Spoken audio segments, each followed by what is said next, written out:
Good morning friends, welcome to our YouTube channel. UPPSC यही 2013 के हिंदी प्रश्नों का यहाँ संकलन है। 50 प्रश्न इस पार्ट में करेंगे, 50 अगले पार्ट में करेंगे और 2019 के भी प्रश्न अगले पार्ट में शामिल कर देंगे। पहला प्रश्न है, निम्नलिखित विकल्पों में किस शब्द की वर्तनी शुद्ध है? उत्कर्ष यहाँ पर गलत है, यहाँ पर ये आएगा। एकत्रित त्रि आएगा, ये भी गलत है। सदृश सही है, स्थायित्व गलत है, इसमें छोटी ये है। इस तरीके से इस पहले प्रश्न का सही आंसर थर्ड पार्ट है।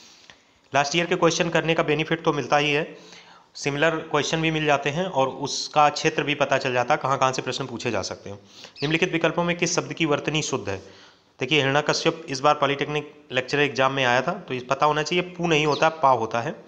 शुद्धिकरण, श्राप और लब्ध प्रसिद्ध। शुद्धिकरण भी गलत लिखा हुआ है और लब्ध प्रतिष्ठित होता है, जबकि श्राप सही ऑप्शन है। इसका सही आंसर श्राप होगा। अब शुद्धिकरण में क्या गलत है? शुद्धिकरण बेसिकली नीचे धा लगता है, इसमें दा लगा हुआ है, यहाँ पे धा लगता है, शुद्धिकरण। अगले प्रश्न की तरफ बढ़ते हैं। अगला प्रश्न है, कुशासन का संधि विच्छेद है। देखिए, ये तो बिल्कुल गलत है। शासन में एक ही ऑप्शन है, सीधा सीधा दिख रहा है, कुधन शासन, गलत शासन, सुशासन अच्छा शासन। नेक्स्ट क्वेश्चन, अगला प्रश्न है, वार्तालाप का संधि विच्छेद क्या है? दो ही ऑप्शन क्रिएट होते हैं, वार्ता धन आलाप, आलाप आलाप ही आपकी बातचीत से संबंधित होता है, वार्तालाप। इसका सही आंसर वार्ता प्लस आलाप होगा। ठीक है, let's move to the next question. देवी इच्छा, इस बार परीक्षा आया था, लेकिन वो इच्छा और ये वाली इच्छा में फर्क है। परीक्षा का होता है परिधन इच्छा, इच्छा ये होता है, और यहाँ देवी इच्छा का ऐसा नहीं करेंगे कि देवी धन इच्छा, ऐसा नहीं है। ये इच्छा में हमेशा इच्छा लिखा जाता है इसको, और इस इच्छा में ये वाली इच्छा लिखा जाता है, तो मूल शब्द भी पता होना चाहिए। तो इसका होगा देवी प्लस इच्छा, इसका करेक्ट ऑप्शन होगा। Let's move to next question. ये क्वेश्चन यूपीपीएससी यही 2013 के एग्जाम में हिंदी पोर्शन के प्रश्न है, जिसमें पहले 100 प्रश्न हिंदी के आते थे, तो वैरायटी पता चल जाएगी कि किस प्रकार के प्रश्न हैं। देव्यागम, देवी प्लस आगम, देवी प्लस आगम, इसका संधि विच्छेद देवी प्लस आगम होगा, तो कन्वर्ट होके देव्यागम बन जाएगा। अगले प्रश्न की तरफ चलते हैं। अच्छा, ये कौन सी संधि है? ये यण संधि है, ये यण संधि है। यण संधि में छोटी ई बड़ी ई के साथ डिफरेंट स्वर आता है, जैसे आ जाए, आ जाए, तो वो या व वा हो जाता है। ठीक है, इस बात को आपको याद रखना। आगे बढ़ते हैं। न्यून का संधि विच्छेद है, नी धन ऊन, नी धन ऊन, तो ये न्यून हो जाता है। यहाँ पे भी यण संधि है, तो इसका करेक्ट आंसर फोर्थ होगा। आगे बढ़ते हैं। अगला प्रश्न है, मात्रानंद का संधि विच्छेद क्या है? ये प्रश्न 2013 में आया था, तो इसमें कन्फ्यूजन आपको क्रिएट नहीं करनी है। जो री होती है, जो री होती है, उसका रा हो जाता है, री का क्या हो जाता है? रा हो जाता है, तो ये मात्र प्लस आनंद मात्रानंद हो जाएगा। ठीक है, अगले प्रश्न की तरफ बढ़ते हैं। नाविक का संधि विच्छेद है, ये अयादि संधि है, इसमें ए कमा ओ कमा औ ये आता है, तो इस हिसाब से इसके आगे अगर कुछ भी आता है तो आए आए औ आओ इस तरीके से हो जाता है, तो नौ धन इक, तो ये हो जाएगा नाविक। ये अयादि संधि है, ये अयादि संधि है। ए ओ औ के आगे अगर कुछ भी आता है तो औ आओ अय आओ इस तरीके से बन जाता है, तो वो अयादि संधि होता है। अगर इसी ए की जगह ई बड़ी ई, ऊ बड़ा ऊ और री आए तो ये यण संधि हो जाती है, और इसी की जगह आ बड़ा आ ये आए तो ये वृद्धि संधि की गुण संधि हो जाती, गुण संधि हो जाती। अगले प्रश्न की तरफ बढ़ते हैं। अधिकरण में उपसर्ग और मूल शब्द हैं, अधिधन करण, ये उपसर्ग हो गया और मूल शब्द करण हो गया। अगला प्रश्न, निम्नलिखित में से एक वाक्य शुद्ध है। प्रिंस बिस्मार्क एक निद्रयवान, निद्रयवान नहीं निर्दयी होगा, निर्दयी होगा। भारतीय सैनिक जान पर कुर्बान होने के लिए तत्पर रहते हैं, जान पर नहीं देश पर कुर्बान हुआ जाता है, देश पर कुर्बान होने। मीरा आटा गूंथ रही है, गूंद होता है, आटा गूंधना होता है, जबकि गूंथना फूलों की माला वगैरह के लिए आता है, तो ये ऑप्शन भी गलत है, ये ऑप्शन भी गलत है, ये ऑप्शन भी गलत है। राम और श्याम घनिष्ठ मित्र हैं, ये ऑप्शन सही है। आसान नहीं होता है शुद्ध वाक्य को छांटना। जब तक आपको छोटी छोटी चीज़ें, व्याकरण की गलतियां नहीं पता हैं, तब तक आसान नहीं होता है। पेपर हमेशा हिंदी का सरल ही आता है प्रथम दृष्टया। जब उसको आप सॉल्व करके अपना रिजल्ट देखते हैं तब आपको पता चलता है 25 में आपने 22 किए, 7 गलत हुए, 15 सही हुए, 15 सही के 45, 7 के गलत, जाकर आप 38 मार्क्स पर पहुँच जाते हैं। और वही आदमी अगर 20 सही करता तो वो 60 पर होता है। बीच में जो ये 12 या 22 नंबर का डिफरेंस क्रिएट होता है, ये बहुत इंपॉर्टेंट हो जाता है जब फाइनल मेरिट बनती है। इसलिए हिंदी को बिल्कुल भी हल्के में ना लीजिए। लास्ट ईयर का एक एक क्वेश्चन पर समय देकर आपको क्वेश्चन को समझना है और उससे रिलेट करके जो कॉन्सेप्ट आए उसको बहुत अच्छे से पढ़ना है। गुण, यड़ और अयादि संधि को बहुत अच्छे से तैयार करिए। कहीं भी कोई भी लूप होल्स आप मत छोड़िए जिसमें आपके मार्क्स कम हो सकें। सरल प्रश्नों में महत्तम नंबर लाना ही सिलेक्ट होने की प्राथमिक श्रेणी है। कठिन प्रश्नों की प्रैक्टिस करना, सरल पर ध्यान न देना असफलता की प्रथम श्रेणी है। इस बात को याद रखिए। आगे बढ़ते हैं। निम्नलिखित शब्दों में से एक में उपसर्ग का योग है। दुकान तो कोई उपसर्ग नहीं होता, दुनिया भी कोई उपसर्ग का योग नहीं है, छांटना है। तो आप हमेशा उसका जो उपसर्ग संभावित हो उस उपसर्ग को हटा के देखिए। अब आप कहते हैं दुकान में दू हटा देंगे तो कान बच जाता। भैया यहाँ पे उस कान का वो अर्थ नहीं है जो आपके शरीर में कान होता है, तो ये नहीं होगा। दुकान में उपसर्ग नहीं है, दुनिया में उपसर्ग नहीं। दुबला, दुर्बल, निर्बल, दुर्बल का अपभ्रंश दुबला, समझ रहे हैं।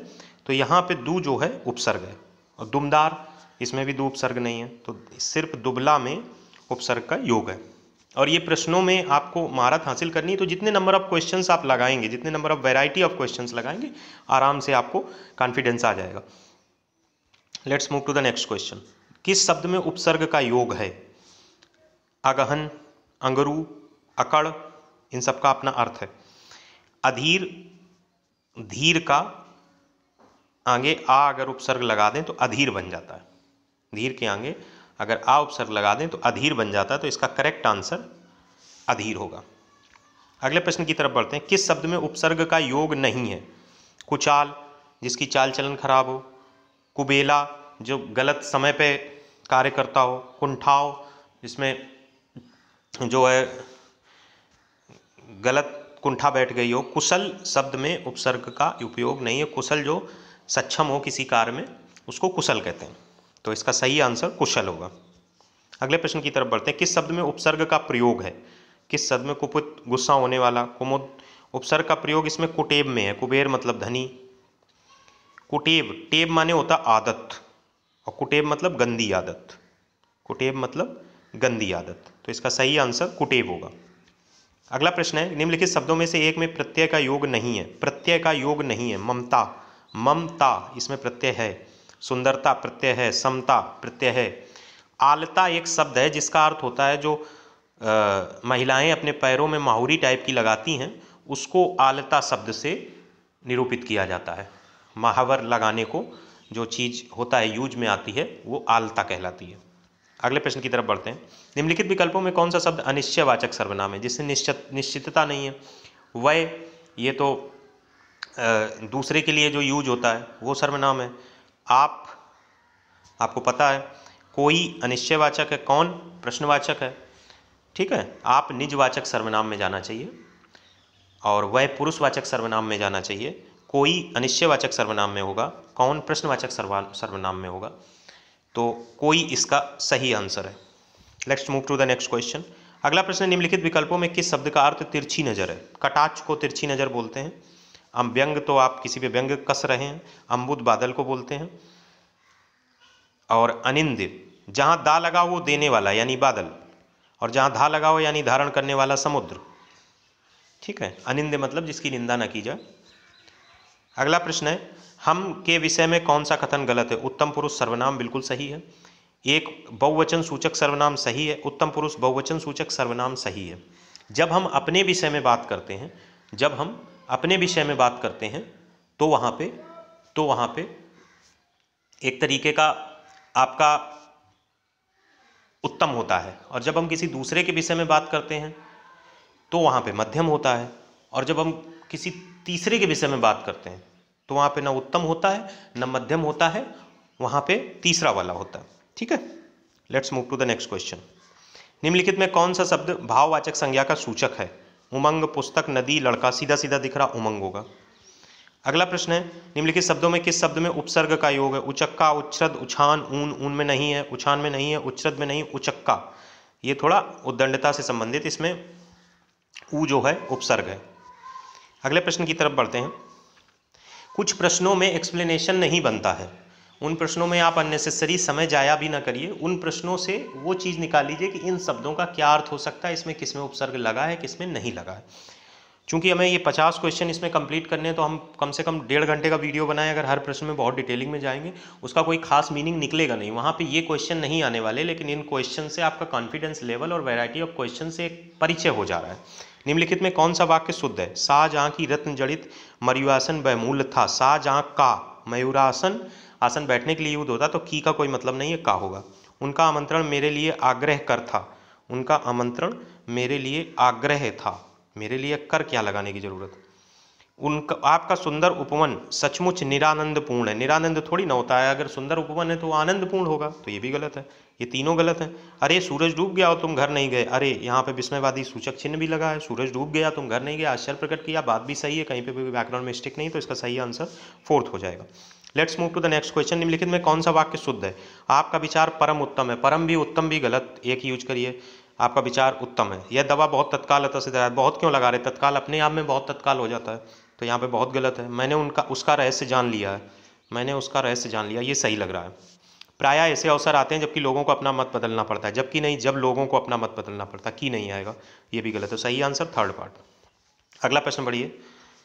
अगला प्रश्न, निम्नलिखित में कौन सा वाक्य शुद्ध है? यानी शुद्ध अशुद्ध का एक वाक्य तो कंफर्म एग्जाम में आना तय हो गया है। अब इसकी कोई पीडीएफ आप निकाल लीजिए। शुद्ध अशुद्ध वाक्य प्रमुख रूप से परीक्षाओं में पूछे गए, गूगल करेंगे तो आपको कई सारी पीडीएफ मिलेंगी जिसमें 50 या 100 ऐसे शुद्ध अशुद्ध वाक्य होंगे। जैसे इस बार एक प्रश्न आया था, उसमें पूछा गया था निम्न में से कौन सा गलत है, तो हमने डाउट क्रिएट किया था कि वर्षा वाली संभावना की जा रही है और बहुत सारे काम गलत होते हैं, तो कुछ जगह वर्षा की संभावना वाला भी सही दिया, बहुत सारे काम वाला भी सही दिया।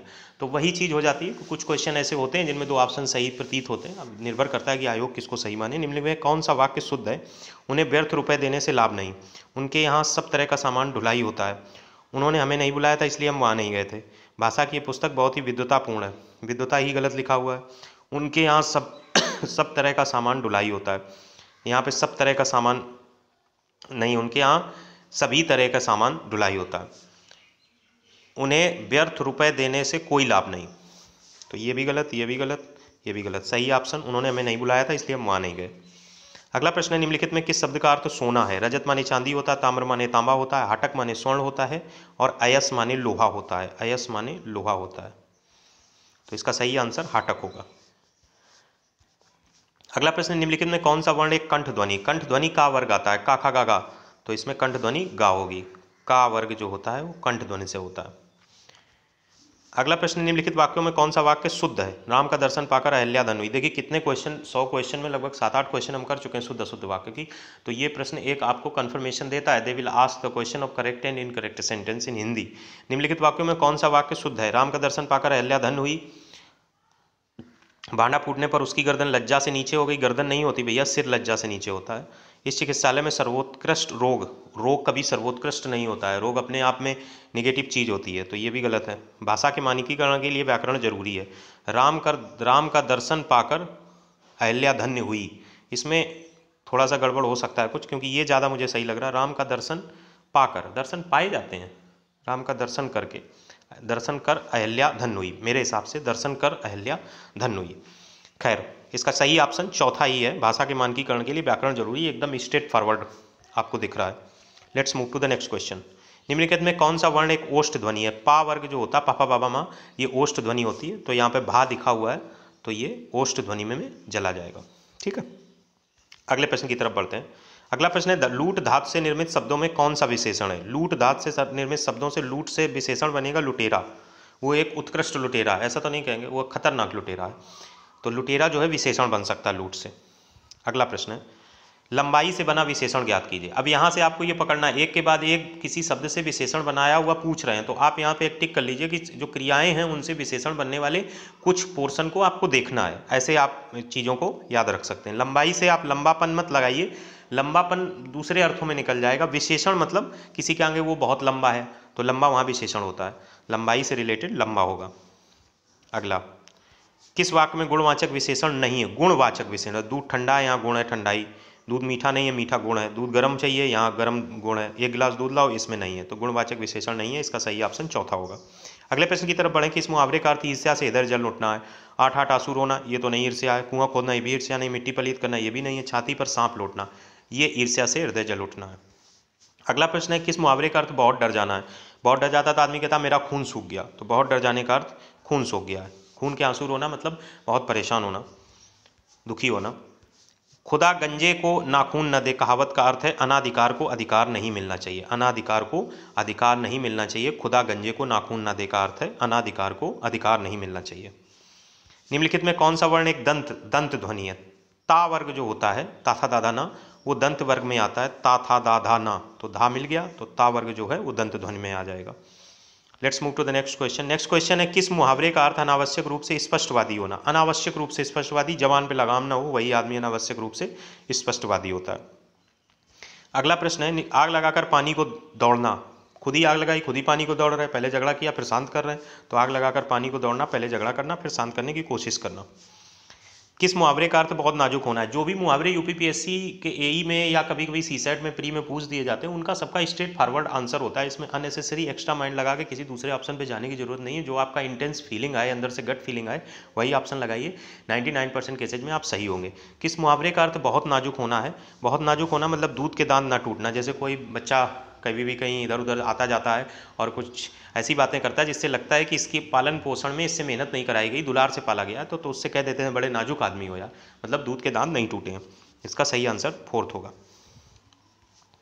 निम्नलिखित में किस मुहावरे का अर्थ अनाड़ी या अनुभवहीन होना है? कच्ची गोटियां खेलने को अनाड़ी या अनुभवहीन होना कहते हैं। बाकी ऑप्शन है नहीं, गिन गिन कर पैर रखना, अक्ल का दुश्मन, कान का कच्चा होना, ये सब अनाड़ी या अनुभवहीन होना नहीं आता है। कौन सी कहावत बड़े बड़े गलत कार्य करना और छोटे कार्य से बचना अर्थ को करने वाली कहती है? गुड़ खाना, गुलगुले से परहेज करना। गुलगुले गुड़ की मात्रा थोड़ी बहुत डाल के बनाया गया एक वो होता है जो पहले के ज़माने में जन्मदिनों पर खाने के लिए एक व्यंजन बनाया जाता था। तो गुलगुले से परहेज कर रहे हैं आप और गुड़ खा रहे हैं। जो चीज़ गुड़ से बनी है उसको छोड़ रहे हैं और गुड़ खा रहे हैं। तो ये यही है बड़े बड़े गलत कार्य करना और छोटे कार्य से बचना। तो इसका सही ऑप्शन गुड़ खाना, गुलगुले से परहेज करना। बाकी नहीं होंगे। असरफी की लूट, कोयले पर मोहर, उंगली पकड़कर पहुंचना, दूध का जला मट्ठा भी, इनके सबके अलग अलग अर्थ हैं जो आप नॉर्मली जानते होंगे, इसलिए हम उनके डिटेलिंग में नहीं जा रहे हैं।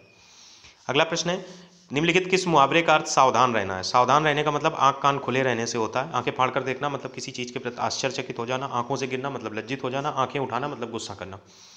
Let's move to the next question. कौन सा शब्द आहार का विपरीतार्थक शब्द है? आहार, अनाहार। आहार, अनाहार। Let's move to the next question. अगला प्रश्न है कौन सा शब्द अनुराग का विपरीत? अनुराग, विराग। अनुराग का विराग। अगला प्रश्न है कौन सा शब्द शुभ का विपरीत? अशुभ। समझ लीजिए इतने सरल क्वेश्चन पूछे गए थे। अब यही सरल क्वेश्चन सब लोगों के सही होंगे। इनमें भी जिसके सारे सही आ रहे हैं, ये इसमें से धोखा से क्लिक कर जा रहा है, एक्स्ट्रा माइंड लगा जा रहा है, तो बस वहीं से नेगेटिविटी शुरू हो जाती है आपके सिलेक्ट होने की। अगला प्रश्न है कौन सा शब्द सार्थक का विपरीत? सार्थक, निरर्थक। अगला प्रश्न है विपरीतार्थक शब्द की दृष्टि से कौन सा शब्द युग्म अशुद्ध है? शकुन का अपशगुन बिल्कुल सही है। सम्मुख का अमुक डाउटफुल है। शत्रु का मित्र बिल्कुल सही है। हिंसा का हिंसा बिल्कुल सही, यही आंसर होगा। अगर अमुक का अर्थ भी नहीं पता है तो छोड़ दीजिए। वैसे सम्मुख का विमुख होता है। सम्मुख का विमुख होता है। हम आपके सम्मुख खड़े हैं, हम आपसे विमुख खड़े हैं, हम आपसे दूर खड़े हैं, हम आपके सामने खड़े हैं, तो सम्मुख का विमुख होगा। इसका सही answer second part. Next question है विपरीतार्थक शब्द की दृष्टि से कौन सा शब्द युग्म अशुद्ध है? सदाशय, निराशय पता नहीं। सामायिक, असामायिक सही है। स्वकीय, परकीय सही है। संस्मरण, विस्मरण ये भी सही है। सदाशय का निराशय नहीं दुराशय होता है। किसी बात का सही अर्थ निकालना सदाशय, किसी बात का गलत अर्थ निकाला दुराशय। आशय मतलब किसी बात का अर्थ निकालना। आपकी इस बात से क्या आशय है? हमारी इस बात का ये आशय, ठीक है। तो सदाशय का दुराशय होगा, निराशय नहीं होगा। Let's move to the next question. 3 question बचे हैं, उसके बाद नेक्स्ट वीडियो में हम बाकी को क्वेश्चन कर देंगे और इन क्वेश्चन से ही क्वेश्चन आएंगे। किसी भी प्रकार का टेंशन लेने की आपको कोई ज़रूरत नहीं है। विपरीतार्थक शब्दों की दृष्टि से कौन सा एक युग में सही नहीं है? मुख्य का गौड़ सही बात है। विवाद का निर्विवाद सही बात है। जय का पराजय सही बात है। व्यस्त का निरस्त, व्यस्त आदमी व्यस्त है। निरस्त मतलब कोई चीज़ कैंसिल हो गई, ये तो नहीं हो सकता। व्यस्त है आदमी तो निरस्त का मतलब तो होगा ही नहीं, तो ये गलत ऑप्शन है। व्यस्त का मतलब खाली हो सकता है, खाली बैठा हुआ आदमी, ठीक है। Let's move to the next question. वे शब्द जिन पर लिंग वचन पुरुष और काल का प्रभाव पड़ता है, वो शब्द जिन पर लिंग वचन पुरुष और काल का प्रभाव नहीं पढ़ता है वो अव्यय या अविकारी कहलाते हैं, और जिनका पढ़ता है वो संज्ञा क्रिया विशेषण कहलाते हैं। अव्यय को ही अविकारी कहते हैं। 5 प्रकार के होते हैं, निपात भी इसका एक प्रकार होता है। ये बात रट लीजिए, निपात अव्यय का ही एक प्रकार है और ये अविकारी शब्द होता है। अंतिम प्रश्न पर आते हैं। अनुरक्ति का विपरीतार्थक शब्द है, अनुरक्ति का विरक्ति होता है। किसी चीज में आपका इन्वॉल्वमेंट है, आपकी रुचि है, अनुरक्त है। किसी चीज से घृणा है, दूरी है, मतलब नहीं है, तो विरक्ति है। इन 50 क्वेश्चनों को हमने आपके सामने सॉल्व किया। कुछ क्वेश्चन हो सकता है आपको ऐसा लगता हो इसमें ज़्यादा बताया जा सकता था। समय के अभाव और प्रश्न की महत्वता को ध्यान में रखते हुए हमने कुछ प्रश्नों में ऐसा किया है कि आपको बहुत डिटेल में नहीं बताया। अगर कोई भी क्वेश्चन आपको लगता है मैंने गलत बताया तो कमेंट बॉक्स में ज़रूर बताएं, और नेक्स्ट वीडियो का इंतजार करें। हम बाकी के क्वेश्चन हिंदी के और डालेंगे, फिर इसके बाद हिंदी को विराम देंगे और लास्ट के एग्जाम टाइम पे भी कुछ वीडियो डालेंगे। Thanks for watching the video.